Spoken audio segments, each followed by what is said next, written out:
한 가지를 까먹었습니다. 성경 봉독입니다.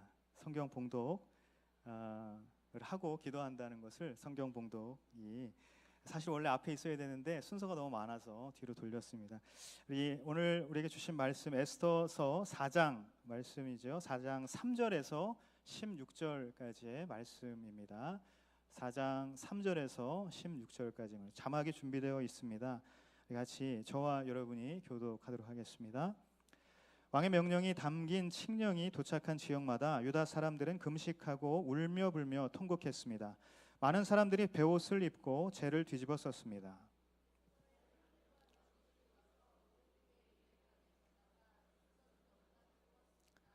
에스더는 그에게 베옷을 벗고 다른 옷을 입으라고 옷을 보냈지만 모르드게는 그 옷을 받지 않았습니다.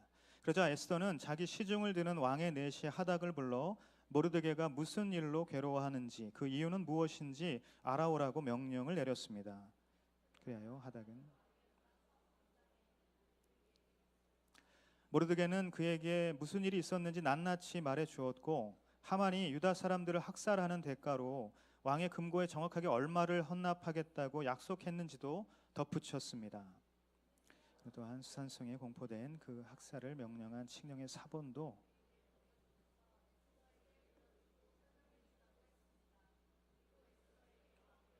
자비를 구하고 민족을 위해 간증 말도 전해달라고 부탁했습니다. 하닥은 돌아와 에스더에게 모르드게가 한 말을 전했습니다. 그러자 에스더가 모르드게에게 전한 말, 왕의 모든 신하들이나 각 지방의 백성들은 남자든 여자든 왕이 부르시지도 않았는데 안뜰에 계신 왕께 다가가는 것이 오직 하나의 법, 곧 죽음을 의미하는 것임을 알고 있습니다. 단 하나, 왕께서 금으로 된 귤을 내밀 경우에만 목숨을 부지할 수 있습니다. 그런데 내가 왕께 부름받지 않은 지 벌써 30일이 지났습니다. 모르드게는 이런 대답을 전했습니다.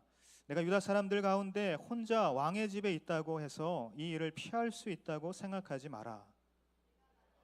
침묵한다면 다른 어디에서든 유다 사람들은 안녕과 구원을 얻을 것이다. 그러나 너와 내 아버지의 집은, 하지만 내가 이 때를 위해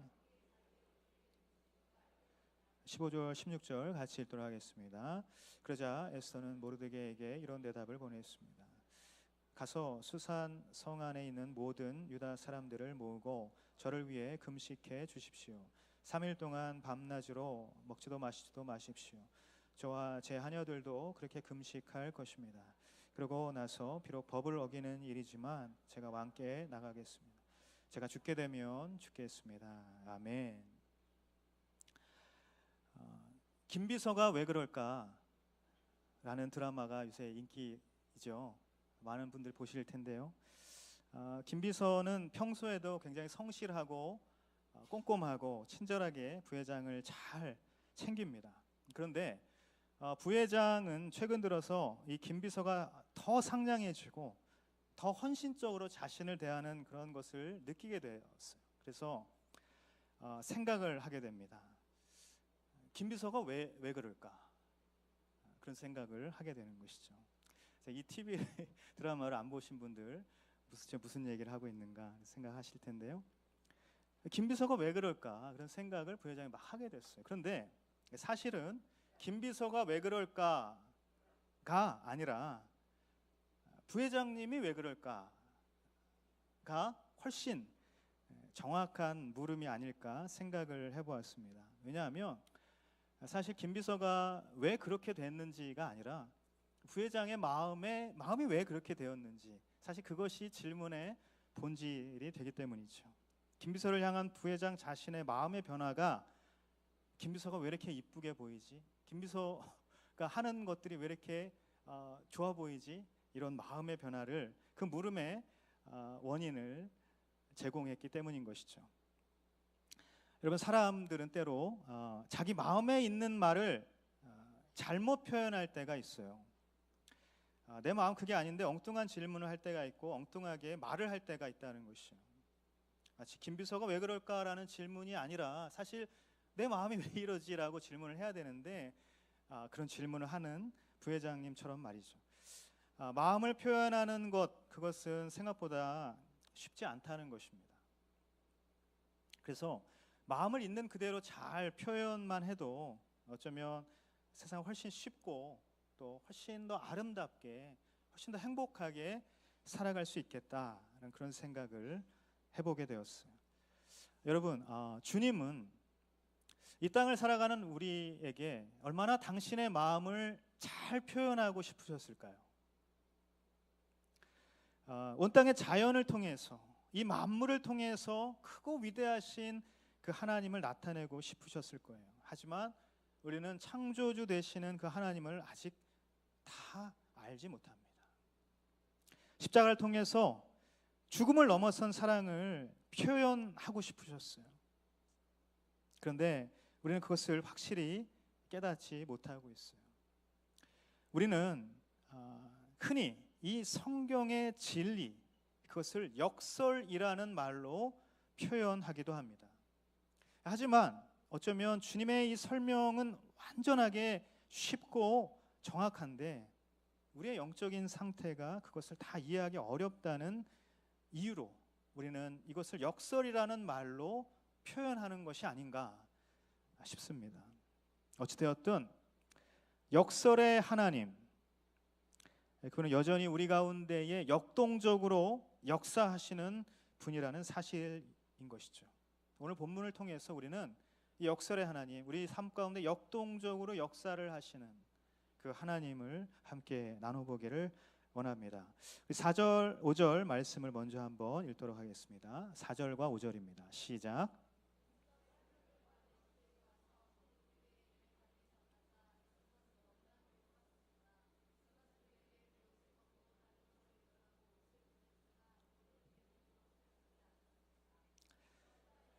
자기 시중을 드는 왕의 넷이 하닥을 불러 모르드게가 무슨 일로 괴로워하는지 그 이유는 무엇인지. 아멘. 이 페르시아 제국의 2인자가 된 하만은 모르드게가 자신에게 경의를 표하지 않았다는 이유로 유다 민족 전체를 몰살시키고자 하는 계획을 수립했죠. 그래서 디데이를 잡았어요. 디데이가 언제였냐면 제비를 뽑아서 12월 달로 정해졌습니다. 전국에 왕의 명령이 담긴 칙령이 공포가 되었어요. 인장 반지로 찍혀진 이 왕의 명령은 절대로 다시 바뀔 수 없는 것이었죠. 자, 이 소식을 듣게 된 전국에 흩어진 유다 민족들이 있었는데 그 유다 민족들은 어떻게 됐습니까? 오늘 말씀처럼 울며 불며 통곡을 하게 되었던 것이에요. 늘 민족을 생각하던 모르드게는 어떻게 되었을까요? 이 사실을 듣게 되자 모르드게도 마찬가지로 옷을 찢고 베옷을 입고 재를 뒤집어 쓰고 울며 불며 통곡을 하게 되었던 것이에요. 자, 이 소식을 에스더의 하녀들이 에스더에게 전하게 되었습니다.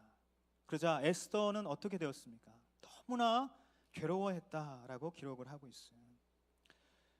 하나밖에 없는 혈육이죠. 자신의 양아버지 그리고 또 사촌 오빠로서 아주 애지중지하면서 그렇게 키웠던 그 모르드게가 슬퍼하고 있는데, 괴로워하고 있는데 어떻게 그 마음이 편하겠습니까? 아주 괴로웠다는 것이에요. 무슨 일이 생긴 거는 아닌지, 또 아픈 건 아닌지, 또 도대체 어떠한 일이 벌어졌는지 너무나도 걱정이 되었을 것이에요.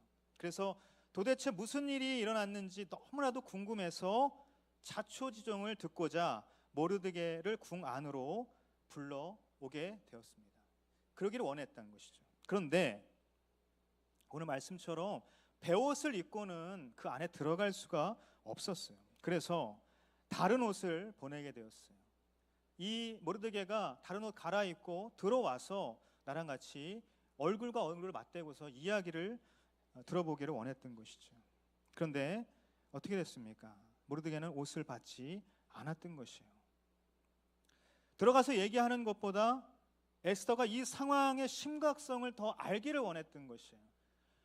가서 이렇게 얼굴과 얼굴을 맞대고 이야기를 하면 이렇게 너무 개인적인 이야기가 될 것 같아서 자기가 지금 민족의 편에 서서 궁궐 밖에서 이렇게 베옷을 입고 죄를 뒤집어 쓰고 이렇게 있는 모습을 보여주기를 원했고, 그 모습을 통해서 이거 정말 심각한 상황인 것이라는 것을 알게 하기를 원했던 것이에요. 할 수 없이 에스더는 어떻게 했습니까? 도대체 무슨 일이 벌어졌는지, 이유가 무엇인지 그것을 알고자 하닥이라는 자신 내신을 모르드게에게 보내게 됩니다. 여러분, 지금 수도 이 수상궁, 이 수산 도성에 있는 모든 사람들이 이 사건을 알고 있어요. 지금 도대체 어떻게 된 일인지 다 알고 있는 일인 거예요. 그리고 좀 시간이 걸렸겠지만 이 127도에 흩어져 살고 있었던 모든 유다 민족들, 약 400만 정도로 추산되는 이 유다 민족들도 이 사실을 알고 있었던 것이에요. 당연히 모르드게도 알고 있었어요. 그런데 누구만 모르고 있었냐면 에스더만 지금 이 상황을 모른다는 것이에요. 그런데요, 참 아이러니하게도 에스더는 도대체 어떤 일인지 하나도 모르지만 어쩌면 이 일의 열쇠를 쥐고 있는 인물이 있다면 바로 그게 에스더라는 것이에요. 사랑하는 여러분, 하나님의 역사는 내가 무지해도 준비되고 있다는 사실을 기억하시기를 바랍니다. 민족의 위기에 앞서서 에스더를 준비시킨 하나님의 섭리는 에스더가 지금 이 순간 돌아가는 상황을 아무것도 모른다 할지라도 차근차근 진행되어 가고 있다는 것이에요. 그것이 하나님의 섭리 가운데 있다는 것이에요. 저는 여러분이 인생을 바라볼 때 내가 인지하든 무지하든 하나님의 전지하심을 믿는 믿음의 관점이 있게 되기를 예수님의 이름으로 축복합니다. 그 관점을 가지고 살아가는 것이 중요한 것이에요. 그래서 여러분, 우리가 어쩌면 아무것도 몰라도 돼요. 우리의 인생 가운데 어떤 일이 벌어지는지 그것에 대해서 너무나도 알고 싶지만 우리가 다 알지 못해도 상관없다는 것이에요. 하나님께서 그 일의 키를 당신의 손에 주어주신다면, 내 손에 주어주신다면 내가 조금은 어리둥절하고 내가 도대체 어떻게 해야 될지 알지 못한다 할지라도 하나님을 믿고 나아가십시오. 그것이 중요하다는 것이에요. 창세기 37장에 보면 요셉이 나오죠. 요셉이 형들을 쫓아서 도단에 갔어요. 요셉이 형들을 즐거운 마음으로 막 만나러 갔었는데 형들은 그 요셉을 어떻게 했습니까? 보자마자 그를 잡아서 옷을 벗기고 구덩이에 넣었습니다. 요셉이 구덩이에 빠질 때 도대체 형들이 나한테 왜 이러는지, 도대체 이 일이 왜 나한테 일어나는지 알지 못했어요. 그렇지만 그때부터 하나님은 그가 미디안 상인들에게서 팔려서 그리고 애굽으로 가서 그 애굽에서 총리가 되는, 민족을 살릴 열쇠를 쥐는 민족의 지도자가 되는 그 일을 하나님께서 준비하신 것이에요. 출애굽기 2장에 보면 왕궁에서 많은 것을 누리며 살았던 모세의 이야기가 나옵니다. 우리가 잘 아는 것처럼 그 모세는 어땠습니까? 왕자로서, 왕자의 신분으로서 그렇게 자라났습니다. 그가 장성했어요. 근데 어느 날 갑자기 사람을 죽이는 일에 연루가 되었어요. 도대체 왜 이 일이 나에게 일어났는지, 왜 이런 상황이 나에게 펼쳐졌는지 모세는 알지 못했어요.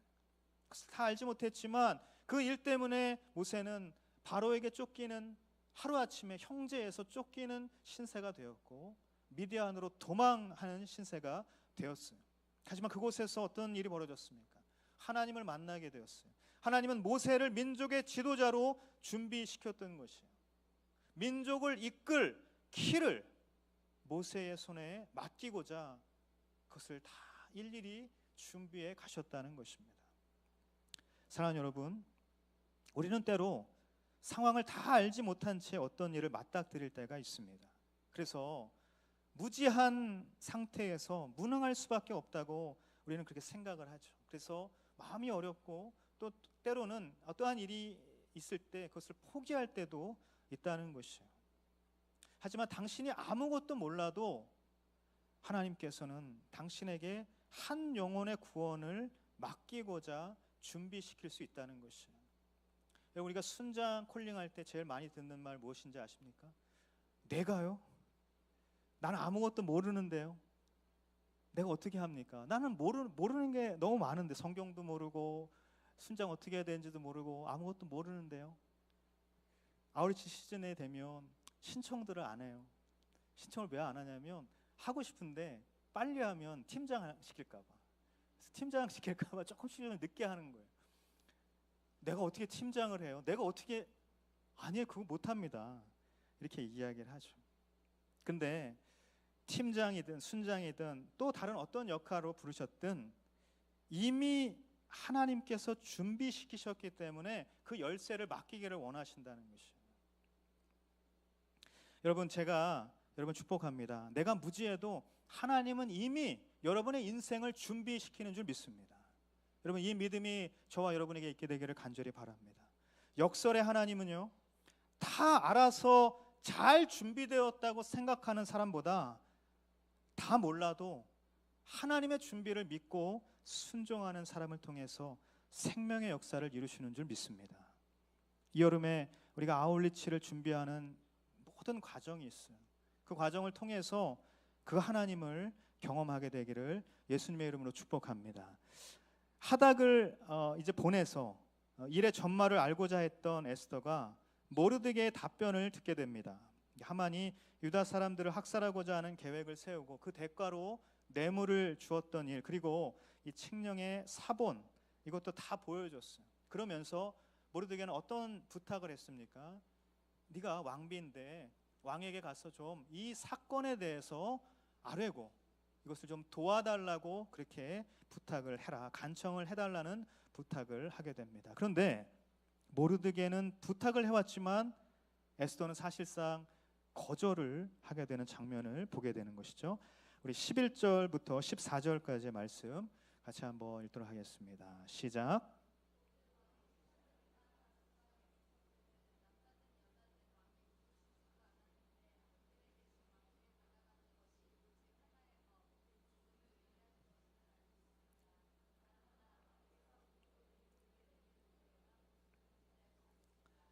그런데 내가 왕께 부름받지 않은 지 벌써 30일이 지났습니다. 에스더의 말이 모르드게에게 전해졌습니다.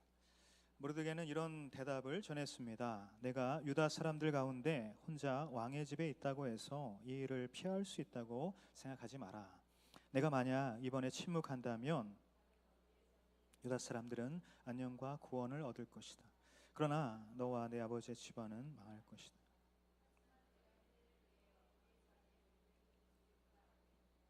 아멘. 에스더는 평생토록 모르드게의 말에 순종을 해왔습니다. 그것을 우리가 잘 알고 있어요. 한 번도 거역한 적이 없어요. 그런데 이번 일은 조금 다른 거예요. 부탁을 하셨지만 아버지, 사촌 오빠인 양아버지가 부탁을 했지만 사실은 목숨을 내놓으라라는 말과 다름이 없는 것이죠. 그래서 부탁을 들어주면 어떻게 됩니까? 죽는 것이에요. 자기가 거절을 해야 살 수 있는 상황이라는 거예요. 당시 우리 말씀에 읽었던 것처럼 왕이 호출하지 않은 상태에서 왕에게 나아갈 때는 곧바로 죽일 수 있는 그러한 법이 정해져 있었어요. 왜냐하면 그 어마어마한 제국의 왕이었는데 얼마나 많은 사람들이 암살을 꾀했겠습니까? 암살을 하고 싶어서 아주 그냥 많은 그런 위협이 있었을 것이에요. 그런 상황이 있었기 때문에 왕께 함부로 가는 모든 것을 차단하는 것이에요. 단 하나의 예외는 뭐냐면 왕이 금으로 된 귤을 내밀면 그것을 잡으면 어떻게 됩니까? 즉결 처형이 이루어지지 않게 되는 것이에요. 그런데 그런 법적인 문제 외에 또 한 가지 문제는 뭐냐면 30일 동안이나 왕께 부름을 받지 못한 이 상황적인 문제가 또 있다는 것이에요. 왕이 총애했던 에스더가 아닙니까? 왕이 굉장히 총애했어요. 한 번에 한눈에 정말 이 반했던 에스더가 아닙니까? 하지만 세월이 흘렀고 사랑이 식게 된 모양이에요. 총애 받았을 때야 뭐 무슨 일이든 한번 시도라도 해보겠지만 지금 왕과 왕비의 관계 30일 정말 이 에스더는 하루하루를 꼽았던 것이에요. 대략적으로 한 달 이런 게 아니에요. 30일이라고 정확하게 이야기할 정도로 그의 관계들이 깨져 있었던 것이죠. 조금 뭔가 뒤틀어져 있었다는 것이죠. 이 상황에서 왕 앞에 나가면 죽으러 가는 것과 마찬가지라는 거죠. 자, 모든 상황이 어떻습니까? 불가능해 보이기만 한다는 거예요. 그런데 모르드게는 이 말을 듣고 이야기를 하는 것이에요. 자, 너 지금 어떻게 너의 목숨 하나만 부지하려고 생각을 하느냐? 내가 유다 사람들 가운데 혼자 왕의 집에 있다고 이 일을 피할 수 있다고 생각하지 마라. 만약 네가 내 부탁 들어주지 않으면 유다 사람들은 분명히 하나님께서 다른 방법을 통해서 구원을 해주실 거야. 그런데 너와 내 집, 물론 내 집은 없죠. 고아로 자랐는데 너와 내 집은 망할 거라는 좀 이렇게 심한 말을 하면서 막 지금 이야기를 하는 것이. 그러니 잘 생각해봐.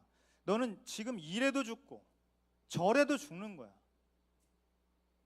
이 절체절명의 위기 앞에 있다는 것을 왜 알지 못하느냐?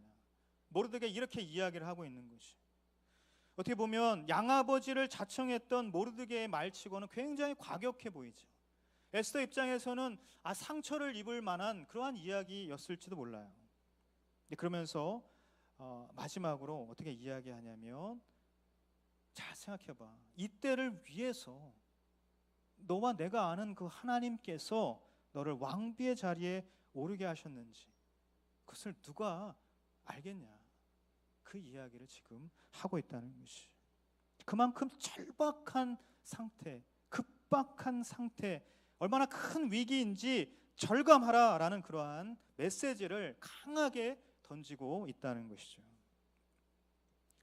사랑하는 여러분, 우리는 이 모르드게의 말에서 몇 가지 중요한 영적인 원리를 발견하게 됩니다. 첫 번째, 인생을 살면서 안전지대로 도망가지 말라라는 것이죠.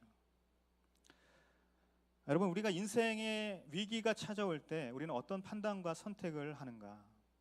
어떤 사람은 도망하기도 할 것이요, 어떤 사람은 이거는 도대체 내가 감당할 수 없는 것이야, 이것은 불가능한 일이야 라고 생각하기도 합니다. 어떤 사람은 핑계를 대요. 그래서 직면하지 않고 그것을 회피하려고 합니다. 사람은요, 문제가 닥치면 자기의 안전지대를 생각하기 마련입니다. 하나님의 일을 하는데도 마찬가지예요. 나의 안전이나 내 생각을 먼저 할 때가 있다는 것이. 하지만 여러분, 모르드게의 말 속에서 우리는 하나님의 음성을 듣게 되는 것이죠. 이때를 위해서 내가 준비했으니 도망하지 말고 그것을 직면하고 그 문제에 나아가라, 피하지 마라, 도망하지 말라라고 말씀하고 있는 것이에요. 저는 여러분이 위기를 기회로 바꾸시는 하나님을 믿게 되기를 예수님의 이름으로 축복합니다. 불가능을 가능하게 하시는 그 하나님을 믿게 되기를 간절히 바랍니다. 문제에서 도망하지 마십시오. 문제에서 도망하지 말고 문제 직면에서 하나님의 역사를 기대하시기를 바라요. 그것이 역경 속에서 역전을 만들어 가시는 하나님이세요. 역설의 하나님이시지만 우리의 모든 문제 앞에 역전을 이루시는 하나님이시라는 것이에요. 둘째, 우리가 발견할 수 있는 영적인 원리는 무엇이냐면, 하나님은 내가 아니어도 되지만 나는 하나님이 아니고는 안 된다는 것이에요. 하나님은 내가 아니어도 돼요. 그렇지만 나는 하나님이 아니면 안 되는 것이죠. 하나님은 당신을 사용하기를 원하지만 당신이 아니어도 어떤 방법을 통해서든 하나님의 역사를 이루어 가실 것이에요. 오직 구원은 하나님께로부터 오는 것입니다. 유다 민족의 구원은 걱정할 일이 없는 것이에요. 그것이 모르드게의 고백 가운데 이루어지고 있습니다. 어떻게 모르드게는 이러한 믿음으로 고백하고 있는가? 모르드게는 평소에 늘 말씀을 묵상했을 것이에요. 늘 말씀과 기도로 주님 앞에 나아가는 삶을 살았을 것이에요. 제가 며칠 전에 우리가 6월 달에 비전 통독이 맞춰졌죠. 우리 공동체에서 이렇게 통독을 90일 동안 하는 것이고, 개관도 듣고 강의도 듣고 같이 조를 이루어서 말씀을 읽는 그 비전 통독을 한 학기 동안 해왔습니다.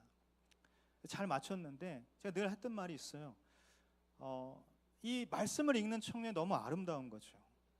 늘 이 세상 가운데 진리를 갈구하는 그 심령으로 살아가는 것이 너무나도 아름다운 것이에요. 그런데 우리가 로마서 말씀에도 나왔듯이 믿음은 들음에서 나오고 들음은 어디서 나옵니까? 들음은 그리스도의 말씀에서 나오는 것이에요.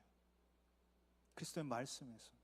우리가 말씀을 읽을 때 어떻습니까? 다 이해합니까? 다 이해 못해요.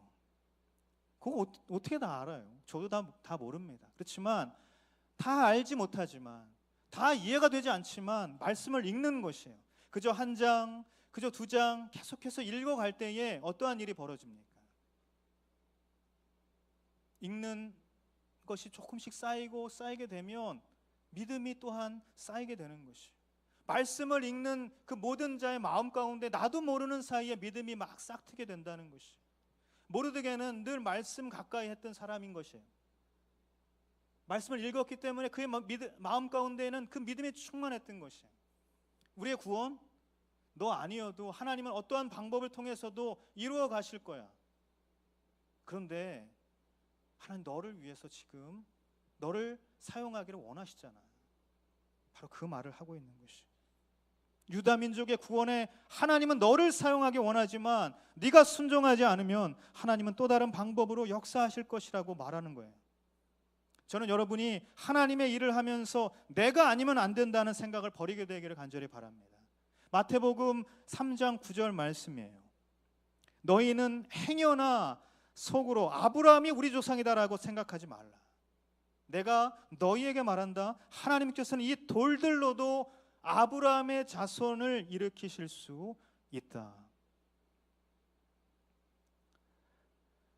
세례 요한이 이 사람들 앞에서 바리새인과 또 이 사두개파 사람들과 많은 율법학자들 앞에서 회개를 외쳤어요. 회개하라, 천국이 가까웠다.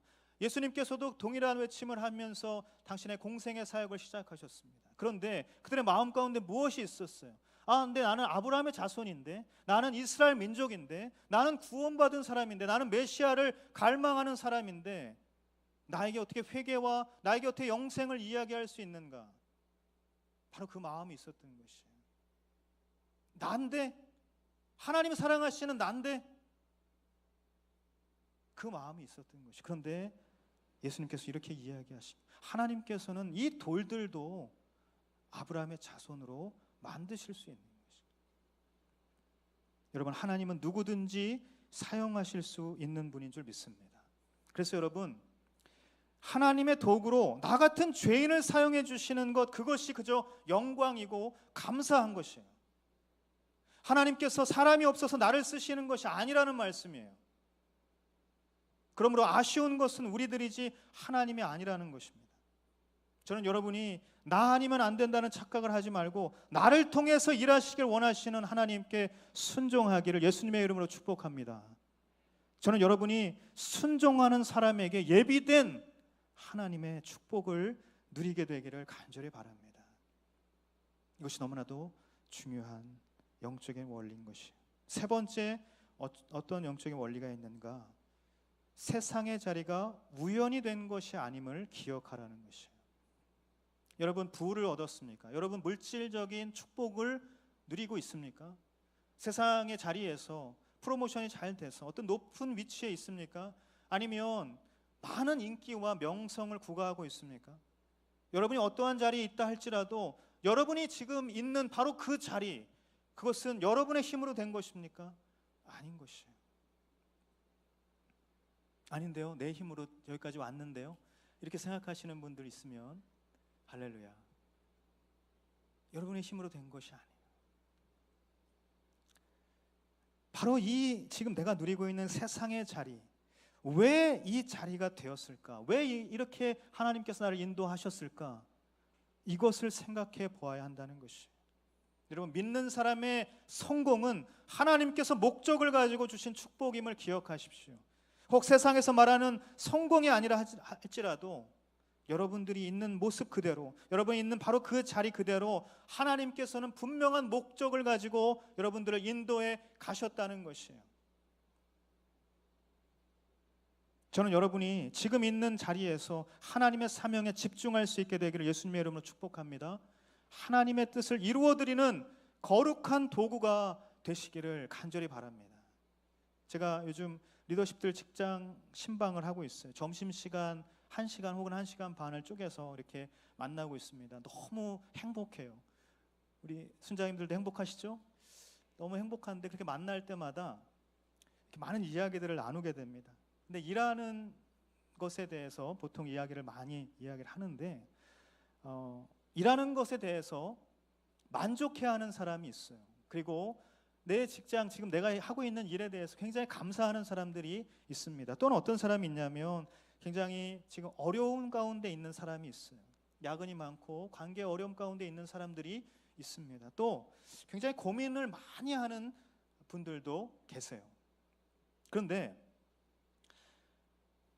모든 우리 리더십들, 모든 순장님들 또 리더십들이 다 어떻게 생각하냐면 그런 고민과 감사와 여러 가지 것들이 있지만 하나님께서 원하시는 비전을 지금 내가 있는 이 일자리를 통해서 아니면 하나님께서 나를 인도하시는 그 일자리를 통해서 이루어가기를 원하는 그 마음을 가지고 있더라고요. 하나님의 비전을 향해서 늘 고민하고 기도하고 있는 우리 리더십들이 있더라고요. 그 모습이 너무 보기 좋았어요. 그래서 아직 이 땅의 직장과 일터에 소망이 있음을 제가 발견하게 되었어요. 왜 그렇습니까? 하나님께서는 한 사람의 믿음의 사람을 통하여서 나라와 직장과 우리 민족과 우리 가정을 변화시켜 가시기 때문인 줄 믿습니다. 저는 여러분들이 그 하나님의 계획, 그 하나님의 뜻을 발견할 수 있게 되기를 간절히 바라요. 여러분, 사람에게는요 하나님의 때가 분명히 있습니다. 예전에 모르드게는 하나님의 타이밍을 위해서 에스더를 감추었어요. 그런데 이제 모르드게는 하나님의 타이밍을 위해서 에스더가 나타나기를 원하고 있어요. 숨어야 할 때가 있고 나서야 할 때가 있다는 것이에요. 여러분의 인생에 주시는 하나님의 타이밍이 있다는 거예요. 지금 있는 그 자리, 지금 있는 그 순간이 우연이 아님을 우리가 기억해야 한다는 것이에요. 하나님의 때에 하나님의 영광을 위해서 살아갈 수 있어야 한다는 것입니다. 세상에 있는 자리 결코 우연이 된 것이 아니에요. 그것을 믿고 하나님의 뜻에 집중하며 나아갈 수 있는 저와 여러분이 되기를 예수님의 이름으로 축복합니다. 여기까지의 말에 에스더는 적잖이 충격을 받았을 것이에요. 왜냐하면 한 번도 자기를 위로하는 사람이었잖아요. 늘 곁에서 애지중지하면서 그 뜰을 걸어 왔다 갔다 하면서 늘 보기를 원했고 얘한테 무슨 일이 있는지 그렇게 했던 사람 아닙니까? 한 번도 자기에게 이렇게 세게 이야기한 사람이 아니었기 때문에 에스더는 적잖은 충격을 받았을지 몰라요. 하지만 그만큼 에스더는 어떻게 생각했을까? 이 상황을 직면하게 되었던 거예요. 무언가 있구나. 영적인 의미가 분명히 있을 것이라는 생각을 했다는 것이에요. 그래서 이제 에스더는 결단을 내리는 장면입니다. 우리 15절과 16절 마지막 읽도록 하겠습니다. 시작. 수산성 안에 있는 모든 유다 사람들을 모으고 저를 위해 금식해 주십시오. 3일 동안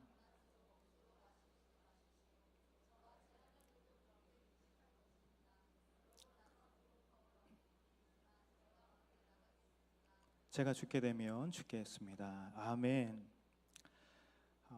에스더는 이제 마지막으로 세 가지를 말을 합니다. 첫 번째 어떤 이야기를 하냐면 유다 사람들을 다 모으라고 명령을 했어요. 이 말은 뭐냐면 한 사람도 빠짐없이 다 모으라는 것이죠. 한 사람도 빠짐없이 다 모여야 된다는 것이에요. 기도해야 한다는 말을 하고 있는 것이에요. 기도에 총력을 기울여야 된다는 것이에요. 다 모여서 합심해서 우리가 지금 기도해야 한다는 것을 이야기하는 것이에요. 여러분, 할 수 있는 것이 아무것도 없어도 여전히 우리에게 할 수 있는 것이 한 가지가 남아 있는 것이죠. 바로 그것이 기도예요. 이것이 얼마나 감사합니까?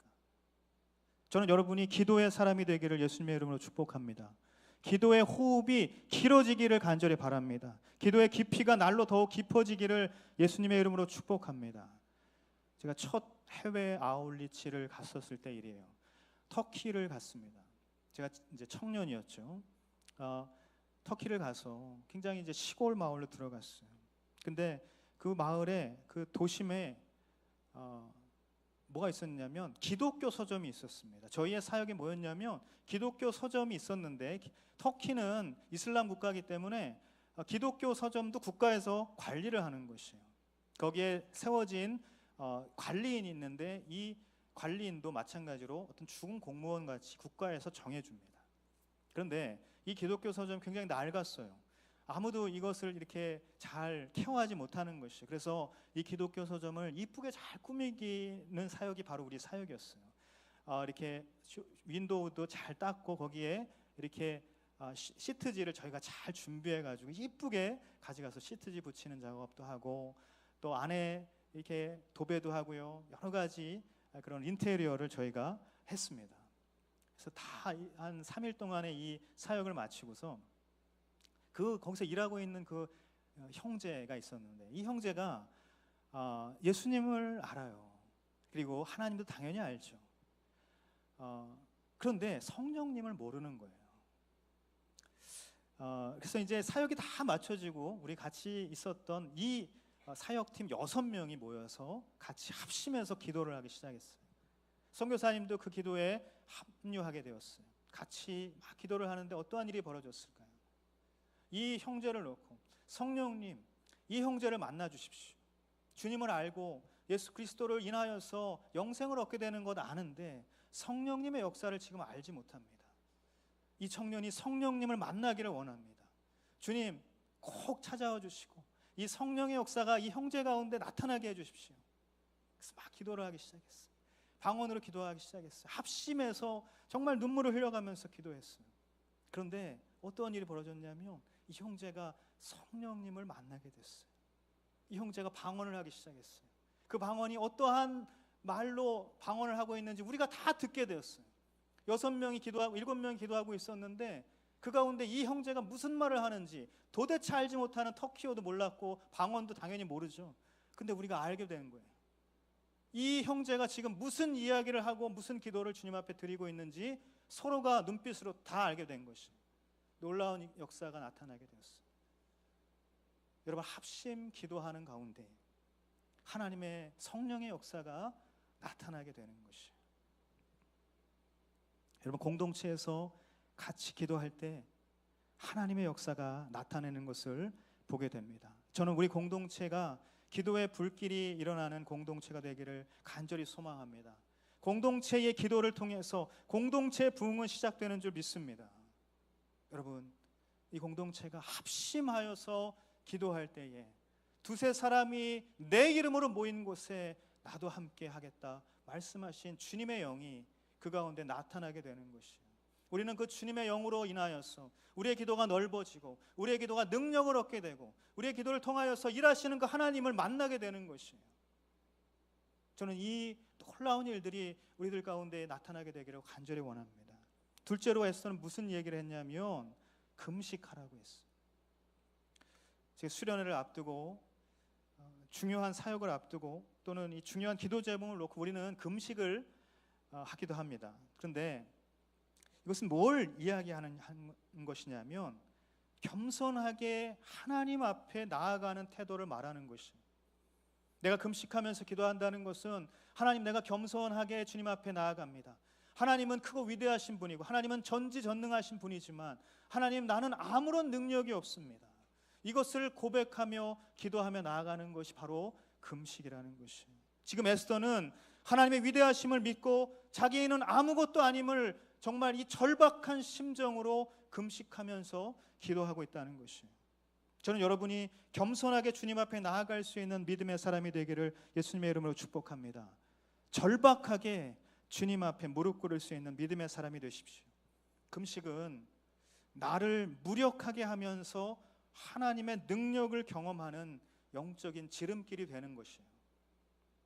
금식은 우리가 힘이 없어지고 내가 정말 더 이 바닷가 가운데까지 내려갈 때에 나가 정말 무능력하고 무기력하다는 것을 내가 경험할 때에 하나님의 그 크고 위대하신 능력을 경험할 수 있는 바로 그 도구가 된다는 것이. 여러분, 무력해야 부력이 생긴다고 말합니다. 내가 무력하면 하나님께서 문제를 뚫고 수면 위로 떠올라 주시는 영적인 부력을 나에게 허락하실 줄 믿는 것이에요. 그래서 여러분, 금식하면서 기도하십시오. 겸손하게, 절박하게 그리고 간절한 마음으로 하나님, 나의 무기력과 나의 무능력과 나의 무력함을 주님 앞에 다 내어놓습니다. 하나님의 능력으로 나를 덮어 주시옵소서. 그렇게 기도하고 금식하는 것이에요. 세 번째, 어떻게 에스더는 말하고 있냐면 죽음을 각오한다 라고 말하고 있어요. 죽음의 결단을 하는 것이에요. 죽으면 죽으리라. 여기 모태신앙인 분도 계시고 아닌 분들도 계실 텐데요, 죽으면 죽으리라, 이 에스더의 말 한 번씩들은 정말 다 들어보셨을 것이에요. 그렇죠? 할렐루야. 너무나도 많이 들었고 잘 아는 내용인데, 그런데 이 말을 어떻게 이해해야 되는가?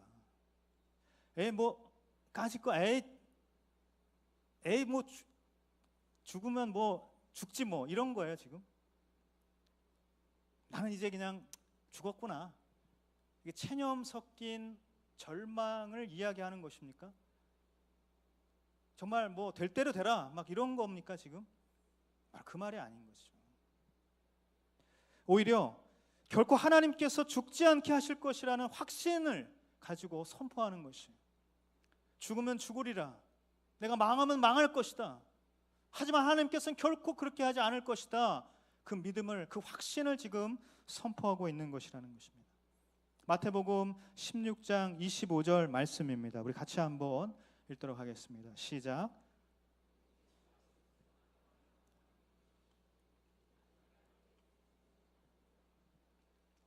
아멘. 누구든지 자기 목숨을 구하려는 사람은 잃을 것이고 누구든지 나를 위해 목숨을 잃는 사람은 얻게 될 것이다. 할렐루야. 여러분, 하나님의 사람들이 세상에서 너무나도 발버둥 치면서 살아가고 있어요. 그래서 어떠한 영적인 능력도 나타나지 못할 때가 너무나도 많다는 것이에요. 살고자 발버둥 치면 세상에서 무기력할 수밖에 없는 것이에요. 하지만 오히려 죽으려고 한다면 세상에서도 하나님의 능력으로 사는 경험을 하게 될 것입니다. 사랑하는 여러분, 죽으면 살 것입니다. 죽으려고 하지 않기 때문에 우리는 비굴하게 살고 있는 것이에요. 갈라디아서 2장 20절, 우리가 잘 아는 내용처럼 내가 그리스도와 함께 십자가에 못 박혔나니, 내가 죽었나니 이제는 내가 사는 것이 아니고 오직 내 안에 그리스도께서 사시는 것이다. 내가 육체 가운데 사는 것은 나를 사랑하사 자기 자신을 버리신 하나님의 아들을 믿는 그 믿음 안에서 사는 것이다. 여러분, 이 바울의 이 고백을 우리가 들어야 하는 것이에요. 내가 죽으면 예수님이 살게 되는 것입니다. 예수님이 내 안에 살면 나는 예수의 능력으로 살게 되는 것을 경험하게 되는 것이에요. 사랑하는 여러분, 에스더의 결단과 바울의 이 고백은 오늘 저와 여러분에게 믿음의 도전을 주고 있습니다. 역경 속에서 힘겹게 살아가는 이 시대의 청년들이 역경 속에서 역전을 이루시는 하나님의 역사를 왜 경험하지 못하는가? 그것은 아둥바둥 살려고 하기 때문에 그래요. 내 능력이 어디까지 미치나, 도대체 나는 어디까지 이 세상 가운데 미칠 수 있는가? 앞다투어 그 발버둥을 치면서 살아가고 있기 때문에, 여러분, 하나님께서 저와 여러분에게 주신 삶의 터전과 자리가 있습니다. 그곳에서 죽음을 결단하는 각오로 믿음을 세워가십시오. 여러분이 죽고자 한다면 하나님께서 결코 여러분을 죽게 내버려 두지 않으신다는 것이에요. 에스더가 오늘 고백한 것이 바로 그 고백인 것입니다. 위기가 사람을 만드는 것이 아니라 위기는 사람을 드러낼 뿐이에요. 그 위기를 통해서 하나님의 섭리가 나타나게 되는 것이에요. 위기는 섭리를 경험하는 무대입니다. 역경은 역전을 맛보는 과정인 것이에요. 그것을 위해서 할 일은 오직 믿음의 기도로 나아가는 것입니다. 우리가 믿음의 기도로 주님 앞에 나아갈 때 우리 위기를 통해서 하나님의 섭리를 보게 될 것이고, 내가 지금 경험하는 역경 속에서 역전의 하나님을 만나게 될 것이에요. 왜 이 하나님을 우리는 알지 못합니까? 세상이 힘들어서 내 일자리가, 이 관계가 내가 섬기는 이 일들이, 순장이, 팀장이, 다락방장이, MC단이, 여러분이 섬기는 모든 자리가 너무나도 힘겨워서 나가 떨어질 것 같습니까? 내가 죽으면 예수의 능력이 내 가운데 나타나게 되는 것이, 그 모든 삶의 자리, 그 모든 부르심의 자리가 결코 우연이 아니고 결코 하나님의 능력을 그 가운데 나타내기를 원하시는 하나님의 뜻이 그 가운데 있는 것이에요. 때로는 힘들고 어려울 수 있습니다. 하지만 여러분, 포기하지 마세요. 용기를 가지세요. 하나님의 준비하심과 계획하심은 이미 우리 가운데 있는 것입니다. 예배 장소 이전을 놓고 기도하는 가운데 있어요. 진통의 시간이 있어야 출산의 기쁨이 있듯이 위기와 고통이 우리 공동체의 영적인 기초를 더욱더 단단하게 할 줄 믿습니다. 이 시기를 우리가 어떻게 겪느냐, 이것이 너무나도 중요한 것입니다.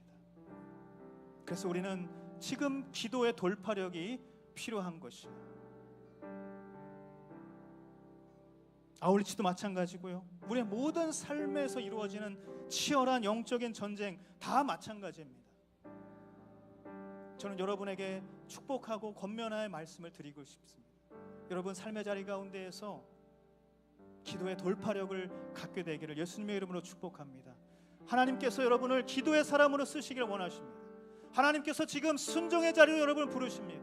그 자리에서 하나님께서 기도하기를 원하시는 것입니다. 하나님께서 그 기도를 들으시길 원하시고 그 기도를 사용하시길 원하시고 그 기도의 돌파력으로 인하여서 우리 공동체가, 나의 삶이 영적인 부력으로 떠올려지는 놀라운 역사를 하나님께서 이루기를 원하신다는 것이에요. 사랑하는 여러분, 절체절명의 위기 속에서 기도로 뚫고 나아가는 에스더와 유다민족의 영적인 돌파력을 본받게 되기를 간절히 바랍니다. 저는 우리 W 공동체가 영적인 돌파력을 가지고 함께 기도하는 공동체가 되기를 예수님의 이름으로 간절히 축복합니다. 그러면 역경 속에서 역전을 이루어 가시는 그 하나님을 경험하게 될 것입니다. 우리 시간 같이 한번 기도하겠습니다. 이 시간 눈을 감고 기도하며 나아갈 때, 하나님, 우리가 정말로 기도로 주님 앞에 나아가기를 원합니다. 나의 기도가 어디에서 멈추어져 있는지 그것조차 알지 못하는 영적인 무기력을 지금 경험하고 있습니까? 하나님, 나는 도대체 어디까지 내 삶의 이 자리를 경주해 나가야 하는 것입니까?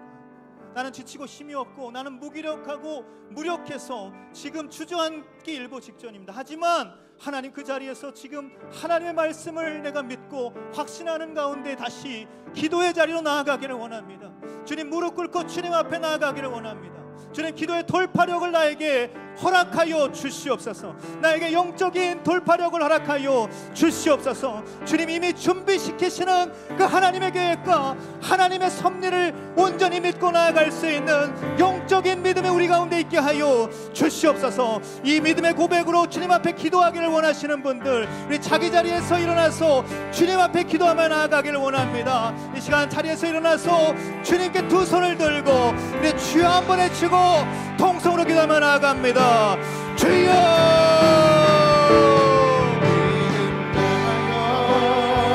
주님, 주여, 주님. 1절에서 11절까지의 말씀입니다.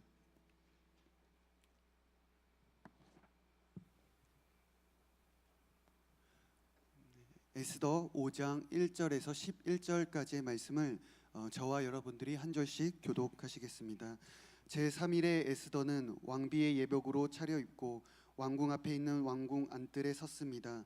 왕은 왕궁 입구의 반대편에 있는 왕자에 앉아 있었습니다. 왕이 에스더 왕비가 뜰에 서 있는 것을 보고 기뻐하며 손에 있던 금으로 된 귤을 내밀었습니다. 그러자 에스더가 그것을 만졌습니다. 왕이 물었습니다. 에스더 왕비, 무슨 일이요? 무슨 할 말이 있어? 내가 이 나라의 반이라도 떼어서 당신에게 주겠소. 에스더가 대답했습니다. 제가 오늘 왕을 위해 잔치를 준비했으니 왕께서 허락하신다면 하만과 함께 오셨으면 합니다. 왕이 말했습니다. 당장 하만을 들라하라. 우리는 에스더가 부탁한 대로 할 것이다. 그리하여 왕과 하만이 에스더가 준비한 잔치에 참석했습니다. 왕은 그들과 포도주를 마시면서 에스더에게 다시 물었습니다. 이제 당신의 소원이 무엇이오? 내가 들어주겠소. 뭘 해주면 좋겠소? 내가 이 나라의 반이라도 떼어서 당신에게 주겠소. 에스더가 대답했습니다. 제 소원, 제가 부탁드릴 것은 이것입니다. 제가 왕께 은혜를 입고 왕께서 제 소원을 주시고 제 부탁을 들어주시기를 좋게 여기시면 제가 잔치를 준비하겠으니 왕께서는 하만과 함께 와 주십시오. 내일 제가 왕의 말씀대로 하겠습니다. 하만은 그날 기쁘고 기분이 좋아 밖으로 나갔습니다. 그러나 왕의 문 앞에 있는 모르드게가 눈에 들어왔습니다. 그런데 모르드게는 하만을 보고 일어서지도 않았고 두려운 기색도 없었습니다. 하만은 모르드게를 보고 화가 끓어올랐습니다. 그러나 하만은 꾹 참고 집으로 돌아갔습니다. 자기 친구들과 아내 세레스를 함께 읽겠습니다. 하만은 많은 재산과 많은 이들들에 대해서 얼마나 존중해 주는지, 다른 귀족들이나 대신들보다 얼마나 높은 위치에 있는지 자랑했습니다. 아멘. 이 시간 우리 한 사람 한 사람을 깨우시고 우리 영을 살아나 주님의 말씀을 듣고 그 말씀으로 인하여서 우리 마음 가운데 치유 회복이 일어나며 다시 한번 결단으로 주님 앞에 나아갈 수 있는 거룩하고 복된 시간이 되게 하여 주시옵소서. 이 시간 우리를 붙잡고 있고 우리의 마음을 어지럽게 하는 모든 악한 영들 떠나가게 하시고 오직 주님을 갈망하는 그 마음 가지고 주의 말씀 앞에 청종하며 나아갈 수 있는 시간 될 수 있도록 함께 하시고 역사하여 주시옵소서. 감사함을 올려드리고 거룩하신 예수님의 이름으로 기도합니다. 아멘. 우린 지난주에 1%의 가능성이 현실이 되는 경험을 했습니다. 여러분 잘 아실 것이에요. 바로 전 세계의 이목을 집중시켰던 한국과 독일전 이야기입니다. 한국뿐만 아니라 전 세계가 온 지구가 경악을 금치 못하는 결과가 나타났습니다. 피파 랭킹 57위인 한국이 피파 랭킹 1위인 독일을 2대 0으로 이기게 되었습니다. 할렐루야. 네, 우리 수고한 대한민국 국가대표팀과 여러 분들에게 우리 격려의 박수 한번 하겠습니다. 네. 제가 그 손흥민 선수가 그 독일전 두 번째 골을 넣을 때 거의 마지막이었죠. 손흥민 선수가 막 달려가는데요. 그 하프라인 전부터 이렇게 달려가는데 정말 달려가는 그 손흥민 선수를 보고 제가 같이 달려갔어요. 제 마음은 정말 그 새벽 1시에 정말 전력 질주를 하는 것 같이 한 마음으로 뛰어갔어요. 경기가 끝나고 너무 행복해서 이렇게 눈물이 나더라고요. 경기를 이겼다는 것 때문에 뭐 눈물이 난 것도 있겠지만 그것보다도 너무 최선을 다하는 그 모습이 너무 아름다워 보였어요. 그 최선을 다하는 1%의 가능성이라고 많은 사람들이 이야기를 했는데 그 1%의 가능성을 위하여서 정말 최선을 다하는 그 모습, 그것이 너무나 정말 존경스러웠습니다. 이번 월드컵에서 우리 대표팀이 월드컵의 최고 기록을 수립한 것이 있다고 해요. 그것이 뭐냐면 독일전에 뛰었던 거리인데요, 무려 118km를 뛰었다고 합니다. 이것은 우리 이번 러시아 월드컵의 최고 기록이라고 해요. 여러분 생각해 보십시오. 1%의 가능성이 있어요. 그 1%의 가능성을 위해서 대표팀 선수들은 심장이 터질 듯한 고통을 감내하면서 뛰었던 것이에요. 118km를 평균 거리가 한 100km 조금 넘는다고 합니다. 얼마나 열심히 뛰었다는 것을 반증하는 것이죠. 저는 그런 생각을 했어요. 우리도 마찬가지겠다. 어떻게 보면 우리는 1%의 가능성, 정말 가능성이 없는 불가능한 그런 상황 가운데에 우리가 어떻게 합니까? 기도하죠. 기도하지만 기도하면서 또 한 가지는 우리 선수들 기도하지 않았을까요? 선수들도 기도했을 것이에요. 그렇지만 그들이 기도함과 동시에 118km를 뛰는, 열심히 그 그라운드에서 최선을 다해서 달렸던 그 노력, 그 투혼이 있었던 것이에요. 저는 여러분에게도, 저와 여러분에게도 이러한 118km를 뛴 대한민국 국가대표팀과 같은 그런 영적 투혼이 우리 삶 가운데도 있게 되기를 간절히 바랍니다. 오늘 본문에서 우리는 그 영적인 투혼, 기도만 하지 아니하고 열심히 뛰는 그 최선을 다하는 모습으로 비장하게 서 있는 한 사람을 보게 됩니다. 우리 에스더의 모습인데요. 우리 먼저 1절 말씀 같이 한번 읽도록 하겠습니다. 1절입니다. 시작. 제3일에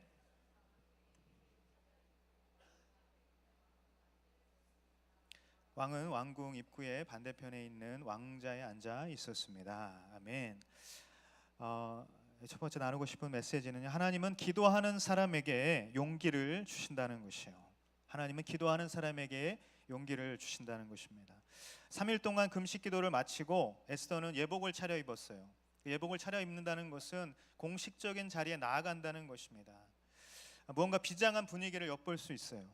이제 왕궁 안쪽에 왕궁 안뜰까지 갔어요. 거기에 서게 됐습니다.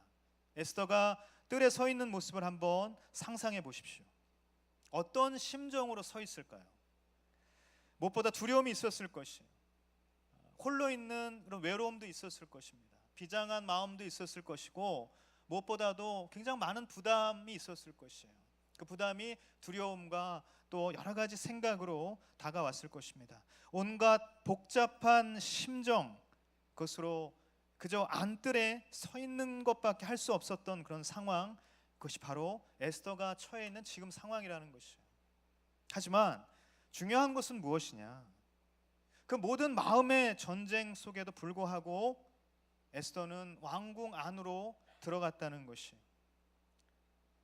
그 뜰 안에 서 있는 것, 그 안에 들어가서 거기에 서게 되는 그 실행에 그 에스더는 실행을 옮겼다라는 사실입니다. 사랑하는 여러분, 우리가 기도하면 하나님께서는 우리에게 영적인 용기를 부어주시는 줄 믿습니다. 왕궁 뜰에 서 있는 것이 뭐가 그렇게 대단한 일이냐 이렇게 할 수 있겠지만 당시 국법이 그랬던 것이죠. 왕비라 하더라도 함부로 들어올 수 없는 것이 바로 왕이 앉아있는 그 왕궁, 바로 그 앞이었던 것이에요. 죽을 각오로 에스더는 발걸음을 뗀 것이에요. 엄청난 용기로 그 안에 들어간 것입니다. 여러분, 하나님께서 주시는 용기를 통해서 우리는 도저히 할 수 없을 것만 같은 일을 실행에 옮길 수 있게 된다는 것이에요. 에스더는 불과 며칠 전까지만 해도 도저히 나는 할 수 없다라는, 그것은 불가능한 일이다, 그것은 죽는 일이라고 그렇게 얘기했던 사람이에요. 그 마음 가운데 불가능한 마음이 가득 차 있었어요. 하지만 그가 기도함을 통해서 하나님께서 그 기도를 통해서 용기를 주시고, 그 용기는 그가 도저히 할 수 없었을 것만 같았던 그 일, 왕궁 안으로 들어가는, 거기에 서 있는 그 일을 하게 되었던 것이죠. 저는 여러분이 기도의 사람이 되기를 예수님의 이름으로 축복합니다. 그래서 기도의 사람에게 하나님께서 주시는 영적인 용기를 얻게 되기를 예수님의 이름으로 축복합니다. 여러분, 우리가 세상 살아갈 때요, 어쩌면 에스더처럼 이 왕궁 안뜰에 혼자 서 있는 이 에스더처럼 이렇게 홀로 서 있는 그런 용기가 필요할 때가 있을 거예요. 그러니까 중요한 결정을 할 때가 그럴 것입니다. 그리고 취업의 문제 앞에 있을 때, 또 비전의 문제 앞에 있을 때, 결혼의 문제 앞에 있을 때, 이직의 문제 앞에 있을 때, 무수히 많은 상황에서 우리는 영적인 용기가 필요하고 그 영적인 용기를 가지고 결정을 내려야 할 때가 있다는 것이에요. 그러므로 여러분, 기도를 통해 용기를 얻는 것이 중요합니다. 그리고 저와 여러분이 이렇게 기도할 때에 하나님께서 우리에게 주시는 그 용기를 통해서 우리는 행동의 결단력을 갖게 되는 것이에요. 저는 여러분이 하나님께서 우리 마음 가운데 주시는 용기를 얻게 되기를 간절히 바라고요, 또 하나님께서 우리에게 주시는 행동의 결단력을 갖게 되기를 예수님의 이름으로 축복합니다. 에스더가 왕궁 안으로 들어가서 이제 뜰에 서 있는 장면까지 봤는데, 자, 그런데 우리가 좀 전에 얘기했지만 3일 전 에스더의 상황은 어땠냐면, 에스더는 이 상황을 어떻게 예측했습니까? 에스더서 4장, 저번 주 본문인데요, 4장 11절 보면 단 하나 왕께서 금으로 된 귤을 내밀 경우에만 목숨을 부지할 수 있습니다. 그런데 내가 왕께 부름받지 않은 지 벌써 30일이 지났습니다 라고 그렇게 이야기를 했어요. 여러분, 이 에스더의 말은 어떤 이야기입니까? 귤을 내밀어 주셔야만 살 수 있는데 그런 확률이 없다는 것이에요. 그럴 리가 없다는 것이에요. 그 이유로, 그 확률이 없다는 이유로 든 것이 뭐냐면 30일이나 왕께서 자기를 불러주지 않았기 때문이고, 이런 근거로 귤을 내밀어 주실 확률이 없다고 에스더는 분명히 이야기를 했어요. 자, 그렇다면 이런 상황인데 이 죽음을 각오하고 이제 갔어요. 죽음을 각오하고 왕궁 뜰 앞에 서게 된 그 에스더의 다음 씬은 어떻게 될 것인가? 2절 말씀 같이 한번 읽도록 하겠습니다. 시작. 왕이 에스더 왕비가 뜰에 서 있는 것을 보고 다가와 규 끝을 만졌습니다. 아멘. 이번에서 나누고 싶은 메시지는요, 하나님께서 만지시면 사람의 마음도 바뀐다는 것이에요. 왕비가 뜰에 서 있는 것을 보고 허락 없이 한 무엄한 일이다 라고 그렇게 생각을 하고 그렇게 여기고 죽일 수도 있었던 것이. 그런데 뜻밖에도 왕은 어떻게 얘기했냐면 기뻐하면서 금규를 내밀었어요. 개역개정은 어떻게 이것을 기록하고 있냐면, 왕후 에스더가 뜰에 선 것을 본즉 매우 사랑스러움으로 손에 잡았던 금규를 그에게 내밀었다, 이렇게 기록을 하고 있다는 것이에요. 30일이 넘게 자기를 부르지 않았어요.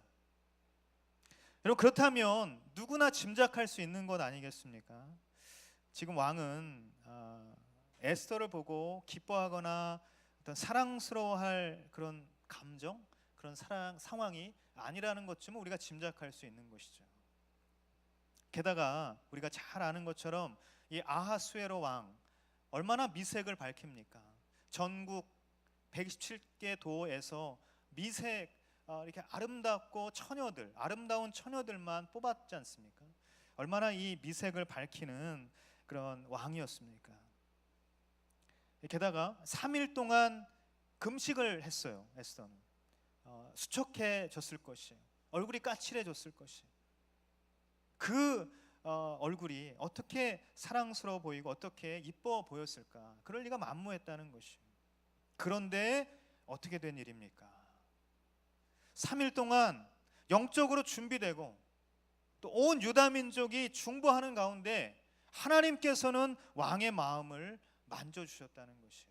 그것이 아니고서는 이 상황을 도저히 설명해낼 수 없다는 것이에요. 사랑하는 여러분, 하나님께서는 돌같이 굳어진 마음도 부드럽게 바꾸실 수 있는 분인 줄 믿습니다. 이 사람은 도저히 마음문이 열리지 않을 것이라고 생각하는 사람, 여러분 있으시죠? 여러분 직장이나 여러분 학교나 여러분 주변에 분명히 그런 사람이 있을 것이에요. 아무리 그렇게 생각한다 하더라도 하나님은 그 사람의 마음도 분명히 변화시킬 수 있는 분이라는 것이에요. 제 회사를 다닐 때에 정말 그렇게 저를 핍박했던 상사가 있습니다. 정말 그 사람은 대단한 분이었어요. 어떻게 기독교인을 욕하는데 정말 쌍욕을 하시는데요. 대단한 욕. 정말 제가 이런 표현을 안 하겠습니다. 네, 안 하도록 하겠습니다. 정말 교회 다니는 사람들을 욕하고요, 기독교를 욕하고 또 목사 욕을 엄청 했어요. 근데 제가 목사가 돼 있어요. 목요일 순장 모임 있잖아요. 그 순장 모임을 가야 된다는 걸 어떻게 알아요? 뻔히 알면서도 그걸 알고 그날만 회식을 잡는 것이에요. 그날만 야근을 시키는 거예요. 제가 그분을 놓고요 6년을 기도했습니다. 6년을 기도를 했고 도무지 변할 것 같지 않았던 그분의 마음이요 조금씩 열리기 시작을 했어요. 조금씩 열릴 때 제가 이제 비집고 들어가가지고 전도를 하기 시작했어요. 교회 같이 가자. 교회 가셨으면 좋겠다. 교회 가셨으면 좋겠습니다. 예수님은 좋은 분이십니다. 교회 너무 욕하지 마세요. 교회 정말 좋은 곳이에요. 가시면 너무 행복하실 거예요. 그렇게 계속 전도하고 교회 다니시라고 얘기를 했어요. 제가 물론 퇴사를 지금은 했지만 한참 전의 이야기지만 제가 이제 회사를 나오기도 전에요. 그분이 변화되기 시작했어요. 그래서 지금 그분이 어떤 일을 하고 있냐면요, 교회에서 열심히 주차 봉사하고 계세요. 그분이 교회 다니기 시작했어요. 교회에서 열심히 성경 공부하고요, 새벽 기도도 가고요, 열심히 기도하는 사람이 됐어요. 주차 봉사 막 열심히 주차 봉사하시는 그런 분이 됐어요. 지금도 물론 회사에 다니시지만, 내가 다녔던 그 회사에 다니시지만 정말 열심히 신앙생활 하시는 분이 되었던 것이에요. 저는 여러분이 사람의 마음을 만지시고 바꾸시는 하나님을 온전히 신뢰하고 믿게 되기를 예수님의 이름으로 축복합니다. 그러므로 여러분, 절대로 변하지 않는 사람은 없는 것이에요. 사람 안 변한다, 사람 안 변한다, 그런 말 굉장히 많이 듣죠. 그렇습니까 여러분? 정말 사람이 변하지 않을까요? 아니에요. 사람이 아무리 노력해도 사람이 변하지 않을 수 있습니다. 하지만 하나님께서는 변화시킬 수 있다는 것이에요. 하나님께서는 변화시킬 수 있어요. 하나님의 영이 임하면, 성령께서 역사하시면 그 어떤 사람도 변화될 수 있다는 것이에요.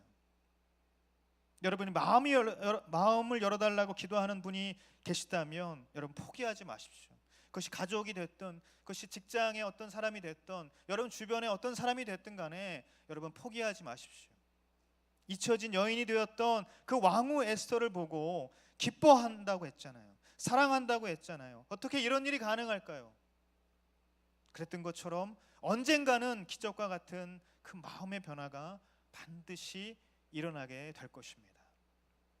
여러분, 그 믿음을 버리지 말고 갖게 되기를 간절히 바랍니다. 그래서 여러분, 우리가 사람의 마음을 변화시킬 수 있는 그 하나님을 믿으면 우리가 일할 때도 굉장히 많은 부분에 적용할 수 있어요. 중요한 사람 만나게 될 때가 있죠. 여러분, 또 어려운 자리에 가게 될 때가 있죠. 그럴 때마다 그 사람을 위해서 기도해 하십시오. 그 사람의 마음을 부드럽게 바꿔달라고, 대화가 잘 되게 해달라고, 어떤 중요한 어떤 그 업무가 있다면, 비즈니스가 있다면 그 사람의 마음을 열고 잘 이렇게 이야기가 될 수 있게 해달라고 그렇게 기도하십시오. 하나님은 기도를 통해서 나에게 용기를 주시지만 또한 상대방의 마음도 준비시키신다는 거예요. 부드럽게 바꾸실 수 있다는 것이에요. 여러분, 이 사실을 기억하시기 바랍니다. 자, 왕이 내민 그 금규를 손끝으로 만졌어요. 만지면서 이 에스더는 마음속에 더욱더 하나님의 섭리, 그것에 대한 확신을 갖게 됐을 것이에요. 정말 3일 전까지만 해도 그런 일이 절대로 일어나지 않을 것이라고 생각했잖아요. 그런데 금규가 자기 눈앞에 있는 거예요. 그것을 나의 손끝으로 만지는 그 순간 정말 하나님의 섭리, 하나님께서 이 모든 것을 주관하신다는 그 확신이 분명히 있었을 것이라는 거예요. 하지만 그 마음의 확신에도 불구하고 에스더는 지금 흥분하지 않았어요. 차분하게 다음 상황을 전략적으로 준비하게 됩니다. 우리 3절에서 5절까지의 말씀 읽도록 하겠습니다. 시작.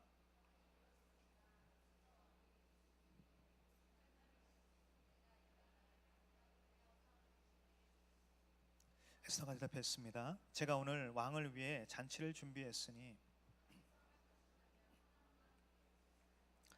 왕이 말했습니다. 당장 하만을 들라하라.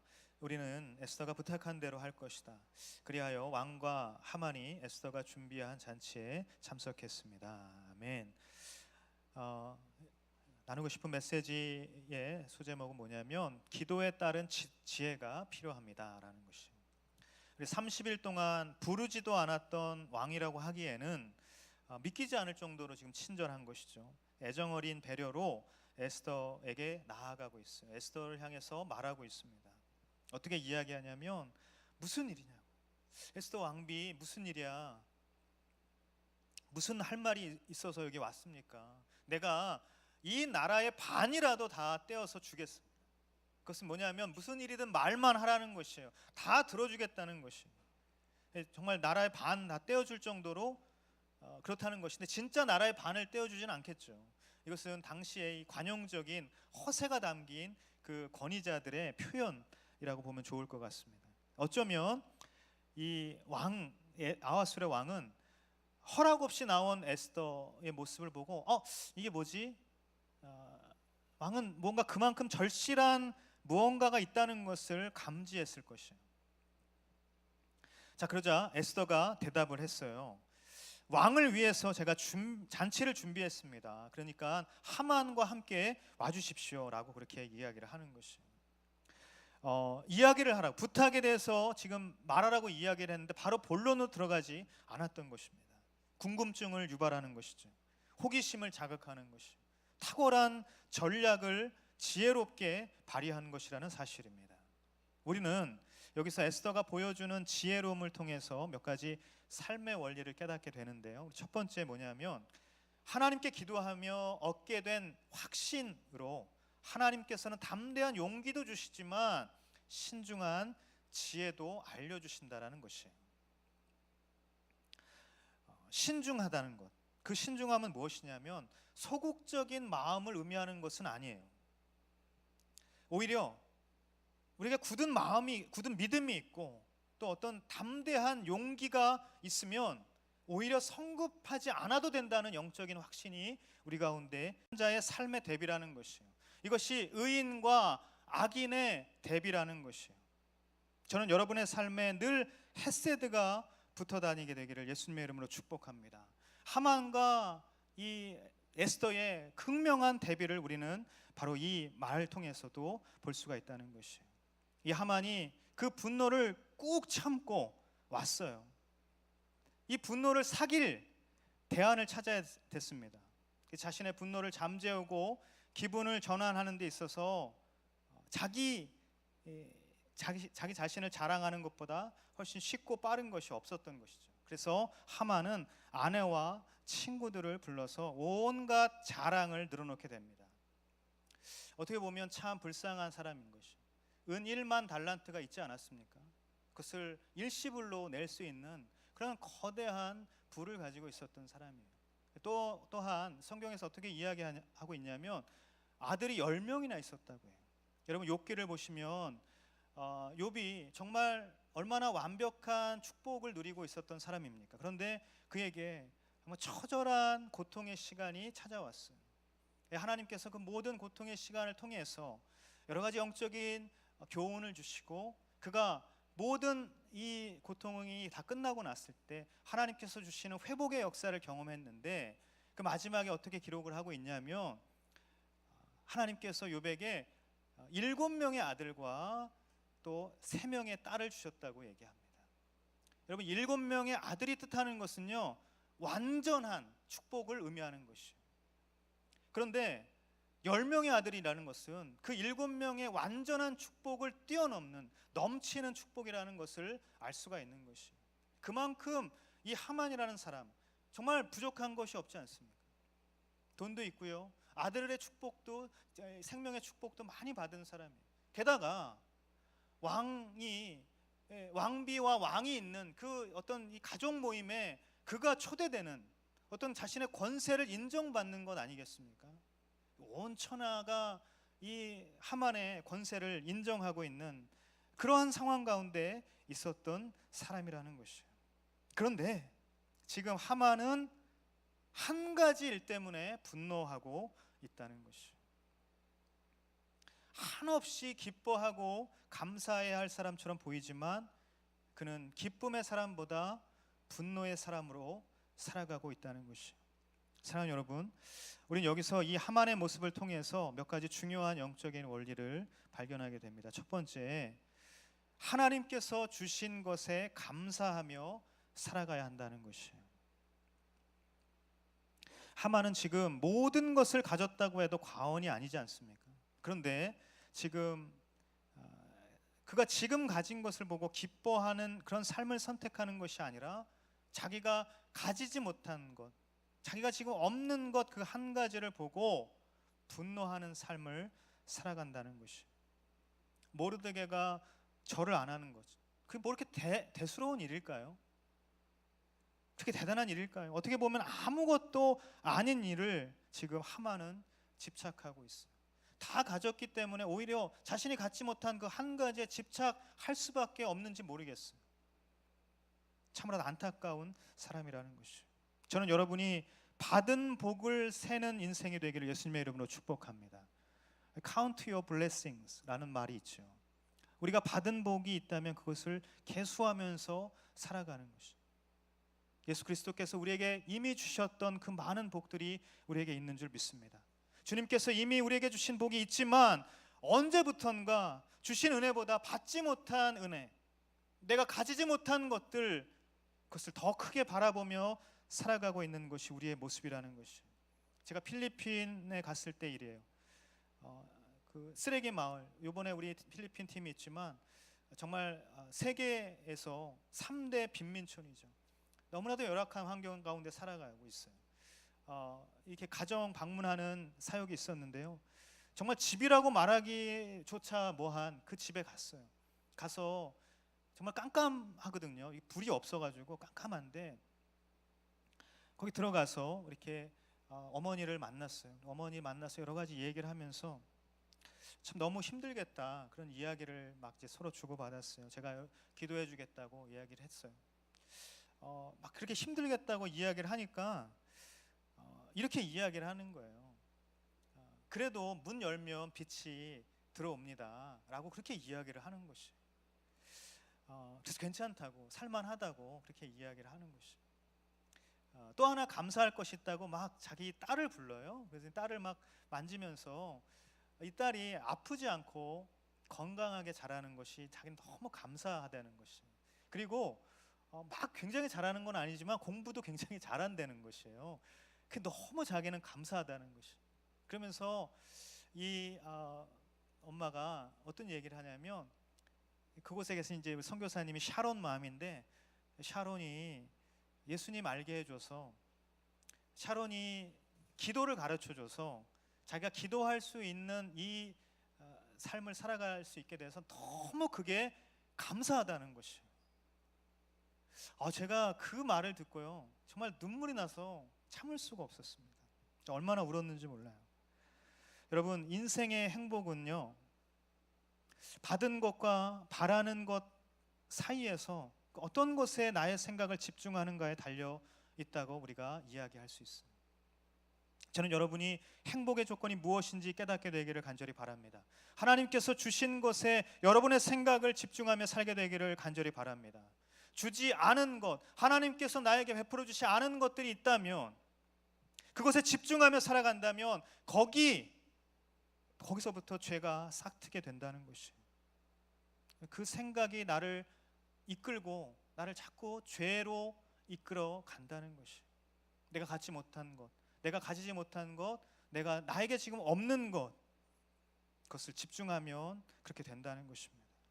그 생각이 나를 이끌고 결국 남의 것을 탐하게 되고 거짓을 말하게 되고 남을 탓하게 된다는 것입니다. 사랑하는 여러분, 받은 것에 감사할 수 있는 저와 여러분이 되시기를 간절히 바랍니다. 우리가 날마다 살아가면서 감사라는 것이 얼마나 중요한지 몰라요.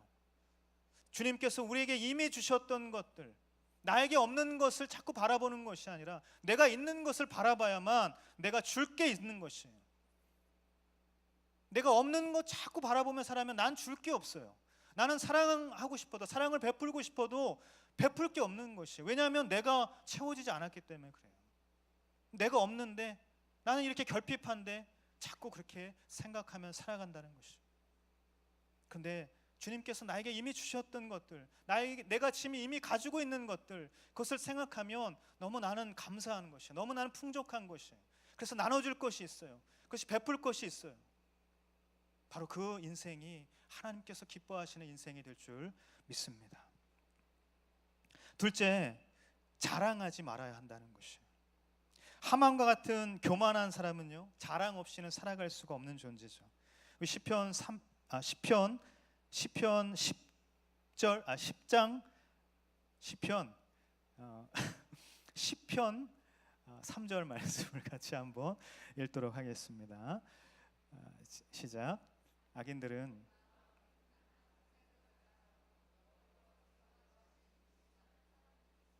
아멘. 악인들은 그 마음에 품은 악한 생각을 자랑하고 여호와께서 미워하시는 그 욕심 많은 사람들을 축복한다는 것이에요. 악인의 모습은 이런데 하나님께서는 성경을 통해서 어떤 것도 가르쳐 주시냐면요, 하나님은 겸손한 자, 악인들이 아니라 의인들의 소리를 들으신다고 했어요. 그들을 위로해 주신다고 했어요. 그들에게 상급을 베풀어 주신다고 그렇게 분명히 우리에게 약속해 주셨습니다. 우리가 이 생의 자랑이라는 것을 알고 있습니다. 이 생의 자랑에 휩싸여서 살아가는 그 교만함이 언젠가는 칼날이 되어서 돌아오게 된다는 사실을 우리는 기억해야 할 것입니다. 예레미야서 9장 23절 24장 말씀입니다. 24절 말씀입니다. 같이 읽도록 하겠습니다. 시작.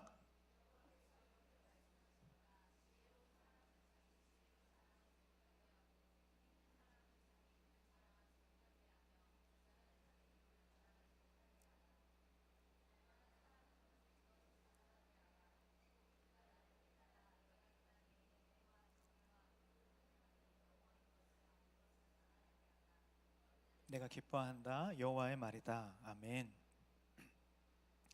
여러분, 이 말씀에 보면 지혜로운 자가 지혜를 자랑하지 말라고 했어요. 그리고 용사, 용맹스러운 사람이죠. 용맹스러운 사람이 용맹을 자랑하지 말라고 했어요. 부자가 부함을 자랑하지 말라고 했어요. 다 뭐냐면 자신이 지금 가지고 있는 것이에요. 모두 다 가진 것들을 가졌다고 그렇게 말하는 것일 뿐이에요. 그런데 그것을 자랑이라고 이야기하는 것이에요. 우리가 여기서 무엇을 깨닫냐면, 내가 가지고 있다는 것이 정말 내 것인가, 이것이 도대체 어디서부터 온 것인가, 그것이 훨씬 더 중요하다는 것입니다. 우리가 어떻게 받은 것인지, 누구로부터 온 것인지 그것을 알게 된다면 우리가 자랑할 수 없고, 우리가 자랑할 것은 오직 나에게 이것을 주신 분, 내가 이것을 받게 된 그 경로, 그것을 자랑할 수밖에 없다는 것입니다. 저는 여러분이 바울의 고백처럼 예수 그리스도만을 자랑하는 그리스도인이 되시기를 간절히 바랍니다. 우리가 아우리치를 가게 될 것입니다. 이 아우리치를 가서 예수님 자랑할 수 있는 아주 그냥 멍석이 깔린 것이에요. 예수님이 얼마나 좋은 분인지, 예수님이 얼마나 사랑이 많은 분인지, 예수님이 얼마나 우리 가운데에 정말 은혜를 베풀어 주시는 분인지, 우리에게 생명을 주시는 분인지 여러분이 정말 마음껏 자랑할 수 있어요. 여러분 정말 자랑하고 싶으시죠? 정말 너무나도 많은 자랑을 억누르면서 살아가고 계시잖아요. 아울리치 가셔서 여러분 마음껏 자랑하고 오십시오. 예수님 자랑하고 오세요. 그 모습을 통해서 하나님께서 영광 받으실 것입니다. 예수님을 많이 자랑할 때에 주님의 은혜가 그 가운데 꼽히게 될 것이고 또 열매 맺게 될 것입니다. 세 번째 어떤 영적 원리가 있냐면, 교훈이 있냐면, 비교하지 말아야 된다는 것이. 다른 귀족들, 다른 대신들보다 얼마나 높은 위치에 있는지 자랑했다고 했어요. 또 12절, 오늘 말씀은 아니지만 12절에 어떻게 이야기하냐면, 왕과 동반으로 초대된 사람이 나 말고 더 있겠어? 라고 하만이 그렇게 이야기하는 장면이 나옵니다. 여러분, 교만한 사람은요, 다른 사람들보다 내가 더 특별하다고 생각해요. 비교합니다. 그래서 비교해서 우월하다라는 생각에 빠져서 살아간다는 것이에요. 제가 신대원에 입학을 했죠. 신대원 입학하고서 남들보다 특별하다는 생각이 있었어요. 죄송합니다, 여러분. 그 비교 우위에 있다는 그 교만함이 제 마음 가운데에 들어와 있었어요.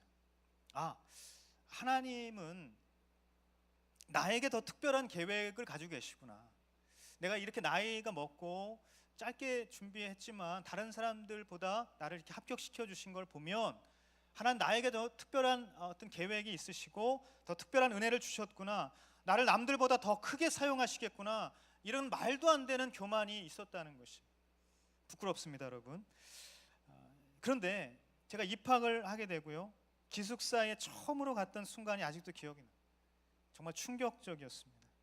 기숙사에 갔더니 너무 허름한 것이에요. 정말 냄새가 너무 나고요, 너무 좁아 터져가지고 잘 수가 없어요.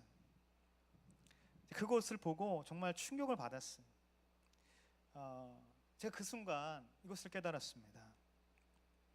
내 마음 가운데 있었던 그 교만, 남들과 비교해서 남들보다 낫다는 그 생각 버리라고 하나님께서 이 길을 걷게 하셨는데, 도대체 나는 지금 어떤 생각을 하고 있느냐. 제가 그 기숙사 방을 보고 하나님께서 제 머리를 딱 치신 거예요. 제가 그 순간 너무 부끄러워서 회개했습니다. 사랑하는 여러분, 남들과 비교해서 우월하면 과연 안심이 되고 평안하고 행복할까요? 만약에 이 질문에 그렇다고 대답할 수 있는 그 대답이 마음속에 있다면 반대로 한번 생각해 보십시오. 남들과 비교해서 열등한 자기 자신을 보면 그 마음의 비극, 그것은 고스란히 자기의 몫이 된다는 사실이에요. 내가 남들에 비교해서 우월한 그 마음 가운데 살아가고 있다면 얼마나 행복하고 편안할까. 그 마음이 있다면 반대를 한번 생각해 보자는 것이죠. 저는 여러분이 비교하며 사는 인생이 아니라 감사하며 사는 인생이 되기를 예수님의 이름으로 축복합니다. 여러분, 오늘 우리는 이 에스더가 기도의 사람일 뿐만 아니라 또한 지혜의 사람임을 보게 되었어요. 반면 교만하고 우둔한 어리석은 하만의 모습을 통해서 우리는 영적인 반면 교사를 얻게 되었습니다. 여러분, 에스더서를 계속해서 보면서 특별히 5장부터 무언가 좀 다른 분위기를 우리는 보게 되는 것이죠. 뭔가 주도권이 뒤바뀌게 된 것을 캐치하게 됩니다. 4장 마지막부터 시작된 기도가 5장까지 이어졌어요. 에스더와 유다 민족이 합심해서 기도했어요. 그 기도를 시작할 때에 영적인 주도권이 변하게 된 것을 우리는 보게 되는 것입니다. 이전까지 세상의 권세에 끌려다니던 유다 민족의 그 운명이 이제는 세상의 권세를 좌지우지하며 끌고 다니는 인생, 그러한 운명으로 바뀌게 되었다는 것이에요. 에스더의 모습을 보십시오. 지금 왕이나 하만이나 권력자들의 그 마음을 좌지우지하며 흔들고 끌고 가고 있어요. 하나님께 주신 지혜로 말미암아서 그 모든 영적인 주도권을 가지고 끌고 간다는 것이에요. 유다 민족이 바로 이 상황 가운데에 영적인 주도권을 잡고 나타나게 되었다는 것입니다. 사랑하는 여러분, 그만큼 우리가 기도가 중요하다는 것이에요. 제가 아침에 우리 MC단과 회의를 하고 같이 기도하는 시간이 있습니다. 그러면서 오늘은 회의가 이렇게 많이 오래되지 않아서요, 같이 이렇게 요즘 어떻게 지내고 있느냐 근황 토크를 좀 했어요. 그래서 같이 기도 제목도 나누게 됐는데, 요새 이렇게 기도가 나오지 않는다라고 이야기를 하는 몇몇 우리 MC단이 있어서 굉장히 마음이 아팠어요. 제가 이들을 위해서 기도하지 못했고 기도의 분위기를 잡지 못했고 그랬구나 하는 생각도 있고, 또 이들의 삶을 많이 돌보지 못했다는 생각도 있었습니다. 여러분, 기도가 여러분의 영을 깨어나게 하고요, 기도가 죽었던 영혼을 다시 살리게 되고, 기도가 나의 인생의 걸음을 좌지우지하게 된다는 것이, 그만큼 기도가 중요한 것입니다. 기도하며 지혜를 구할 때에 우리는 영적인 주도권을 잡게 될 줄 믿습니다. 저는 여러분이 이 세상에서 영적인 주도권을 잡고 살아가는 하나님의 사람이 되기를 예수님의 이름으로 축복합니다. 잠언서 5장 22절 23절 다 같이 한번 읽도록 하겠습니다. 시작.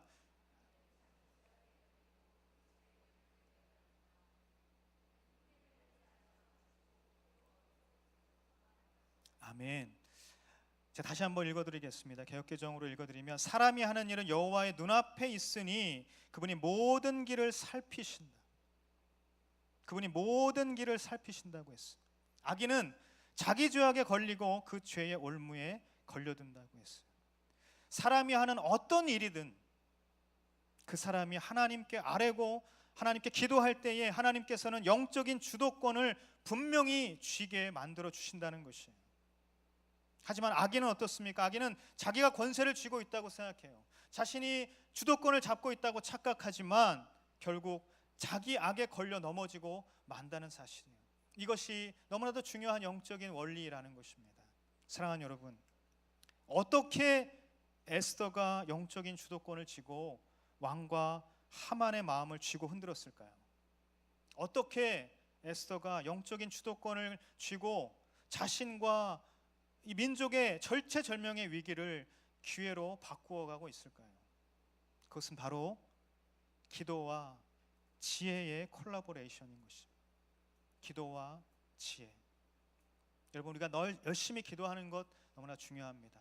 기도할 때 하나님께서 용기를 주시고 우리에게 실행할 수 있는 결단력을 주시고 그것을 통하여서 우리는 지혜를 발견하게 되는 것이, 신중한 지혜를 깨닫게 되는 것이, 그 신중한 지혜는 하나님께 주시는 영적인 믿음과 믿음의 확신과 담대한 용기를 통해서 나타나게 되는 것입니다. 저는 여러분이 기도의 사람이 될 뿐만 아니라 지혜의 사람이 되기를 예수님의 이름으로 축복합니다. 기도하며 지혜를 간구할 때에 그 기도와 지혜가 잘 어우러져서 우리의 삶의 경주를 해나갈 때에 하나님께서는 그 모든 삶의 자리 가운데에 은혜를 허락하신다는 것이, 은혜를 부어주신다는 것이, 우리에게 우리의 두려움과 또 우리의 불안이 있는 그 마음 한구석에 하나님께서는 영적인 주도권이 무엇인지 알게 하십니다. 그러므로 여러분, 기도할 때마다 하나님께서는 여러분에게 영적인 주도권을 주세요.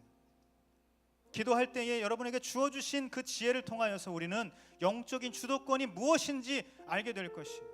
세상에 나가서 우리가 두렵습니까? 도무지 허물어지지 않을 것만 같은 세상에 벽이 있습니까?